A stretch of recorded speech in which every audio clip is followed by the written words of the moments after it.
80 सीटों पर 100% का स्ट्राइक रेट हो, इस लक्ष्य को ध्यान में रखते हुए हर प्रत्याशी को जिताने का, सीटें हमारे जो इंटरेस्ट की है उसके बारे में चर्चा हो चुकी है। बहुत जल्दी हम कौन सी सीटें लड़ेंगे, कितनी सीटें लड़ेंगे, हमारे अपनी जो आंतरिक चर्चाएं हैं उसके आधार पे हमारी बातचीत भारतीय जनता पार्टी के साथ हुई। देखिए, लोकसभा चुनाव का आगाज अब होने जा रहा है। कुछ ही दिन में चुनाव आचार संहिता लागू हो जाएगी। उसके पहले ये हमारे पार्टी का विशेष अधिवेशन आहूत किया गया है और सारे पार्टी के कार्यकर्ता प्रदेश के कोने कोने से यहाँ पर पहुंचे हैं। 2024 के चुनाव के लिए 24 घंटा अब मंत्र मेहनत करने का उन्हें दिया गया है और साथ ही सारे कार्यकर्ताओं और पदाधिकारियों को स्पष्ट रूप से पार्टी का निर्देश है कि हमारा एनडीए का जो गठबंधन है उसमें अब 5 दल कुल शामिल हैं। भारतीय जनता पार्टी के साथ अपना दल तो रहा ही है, लेकिन अब हमारे साथ निषाद पार्टी भी है, भारतीय समाज पार्टी भी है, राष्ट्रीय लोकदल भी है।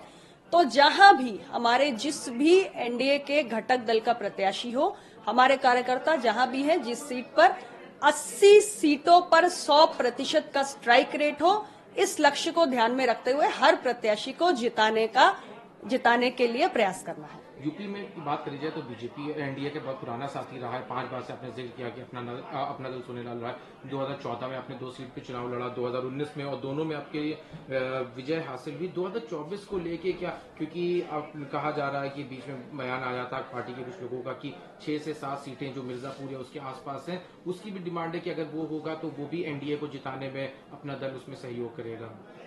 देखिए, पार्टी की जो भी अपेक्षाएं हैं वो हम अपने सहयोगी दल के शीर्ष नेतृत्व के साथ अभी बैठे थे। हाल ही में उनके साथ हमारी पार्टी का स्पष्ट जो मत है वो हम रख चुके हैं। सीटें हमारे जो इंटरेस्ट की हैं उसके बारे में चर्चा हो चुकी है। बहुत जल्दी हम कौन सी सीटें लड़ेंगे, कितनी सीटें लड़ेंगे, ये जानकारी सब आप सबके सामने आ जाएगी। माना जाए कि जो दूसरी लिस्ट आनी है उसमें अपना दल के पहले से ज्यादा शायद सीट्स देखने को मिल सकती है। बहुत जल्दी स्पष्ट हो जाएगा।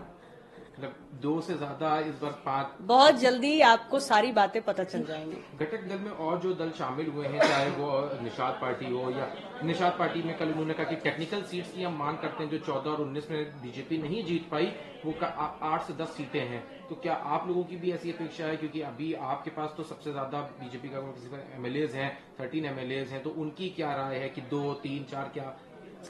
देखिए, हर पार्टी की अपनी एक्सपेक्टेशंस होती है। उनकी पार्टी का ये आंतरिक अपनी निर्णय होगा उन्हें कितनी सीटों की डिमांड करनी है या क्या उनकी एक्सपेक्टेशन है, उन्होंने निश्चित रूप से बीजेपी के साथ शेयर की होगी। लेकिन हमारी अपनी पार्टी का मत अलग है, भिन्न है।